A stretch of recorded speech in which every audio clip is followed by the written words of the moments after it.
நண்பர்களே வணக்கம். நம்ம அசுரோகம் சேனலுக்கு உங்களை வரவேற்கிறேன். சித்ரா பௌர்ணமி நாளை செவ்வாய்க்கிழமை காலை 4:21 முதல் புதன்கிழமை அதிகாலை 5:54 வரை, பின்பு திதி பிரதமை. சித்ரா பௌர்ணமி விரதம் இருந்து சித்திரகுப்தனை வணங்கினால் நோய்கள் நீங்கி நீண்ட ஆயுள் கிடைக்கும். சித்ரா பௌர்ணமி விரதம் இருந்து சிவபெருமானை வேண்டிக் கொண்டால் நினைத்தது நிறைவேறும், ஆயுளை அதிகரிக்க செய்யும் ஆற்றல் இந்த விரதத்திற்கு உண்டு. ஜோதிட ரீதியாக சூரியன் மேசத்தில் உச்சம் பெற்று நேர் எதிரில் துலாம் ராசியில் சந்திரன் சித்திரை நட்சத்திரத்தில் சஞ்சரிக்கும் நாளில் பௌர்ணமி வருவதால் சித்ரா பௌர்ணமி தினமாக கொண்டாடப்படுகிறது. ஆத்மகாரகனும் மனோகாரகனும் 180 டிகிரியில் சந்திக்கும் நாள். இந்த நாளில் விரதம் இருந்து சிவபெருமானை வேண்டிக் கொண்டால் நினைத்தது நிறைவேறும், ஆயுளை அதிகரிக்க செய்யும் ஆற்றல் இந்த விரதத்திற்கு உண்டு. மன அமைதியும் மகிழ்ச்சியும் நிலவும், வறுமை அகலும், புண்ணியங்கள் சேரும்.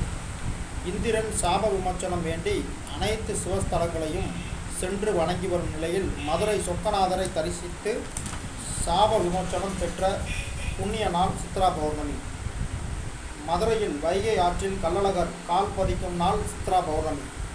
சித்திரகுப்தன் பிறந்த நாள் சித்ரா பௌர்ணமி என்று புராணங்கள் கூறுகின்றன.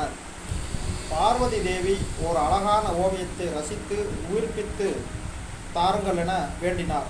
சிவனும் தன் மூச்சுக்காற்றால் உயிர்ப்பித்து கொடுத்தார். சித்ரா பௌர்ணமி அன்று பிறந்ததால் அவர்தான் சித்திரகுப்தன் என்று அழைக்கப்பட்டார். அவரே யம தர்மராஜரிடம் பாவ புண்ணிய கணக்கு எழுதும் எழுத்தாளராக பணியாற்றுபவர். சித்திரை நட்சத்திரத்தில் சந்திரன் பயணம் செய்கிறார். பௌர்ணமி தினத்தில் அம்பாளை வழிபட்டால் செவ்வாய் தோஷம் நீங்குகிறது.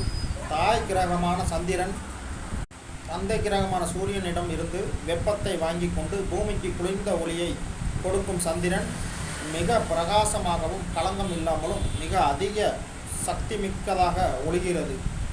ஆற்றங்கரைகளில் அமர்ந்து நிலாசோறு சாப்பிடுகின்றனர். சந்திரன் அந்த சக்திமிக்க ஒளியை சித்ரா பௌர்ணமி அன்றுதான் கொடுக்கிறது. அறிவியல் ரீதியாக மனிதர்களின் ஆரோக்கியமும் கூடுகிறது. சந்திரன் மனதுக்காரகன், ஆதலால் மனோபலம் கூடுகிறது. சித்ரா பௌர்ணமியில் பாவ புண்ணிய கணக்கு எழுதும் சித்திரகுப்தர் வழிபாடு சிறப்பு வாய்ந்தது. இதன் மூலம் மனோசக்தி கூடி பலம் பெறும்.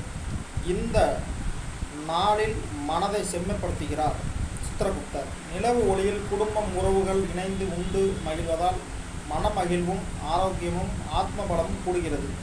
நவகிரக கேதுவின் தேவதை சித்திரகுப்தர். எனவே கேதுவினால் ஏற்படும் தோஷங்கள், தடைகள், மனக்குழப்பங்கள் தீரும். கடன் பிரச்சனைகள், எதிரி துன்பங்கள் நீங்கும். சித்ரா பௌர்ணமி விரதம் இருந்தால் நவகிரக தோஷங்கள், பாவ விமோச்சனம் நீங்குகிறது. புத்திர பாக்கியம் ஏற்படுகிறது. திருமண தடைகள் நீங்கும். தொழில் தடைகள் நீங்கி தொழில் மேன்மை அடைகிறது. சந்திரனின் காரத்துவமான தனம், உடல், மனம் மேன்மை அடைகிறது.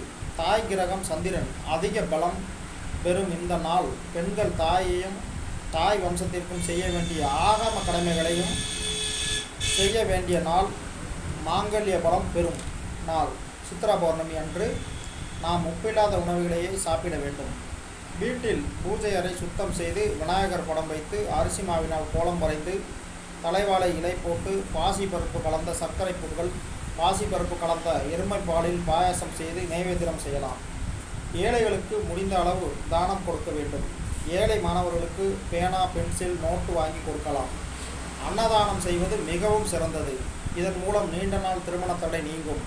குழந்தை பாக்கியம் கிடைக்கும். தொழில் வியாபாரம் சிறந்து விளங்கும். உடல் நலம் ஆரோக்கியம் பெறுவீர்கள். வாழ்த்துக்கள். நம்ம அசுரோகம் சேனலை சப்ஸ்கிரைப் பண்ணுங்கள், ஷேர் பண்ணுங்கள், லைக் பண்ணுங்கள், கமெண்ட் பண்ணுங்கள். வாழ்க வளமுடன்.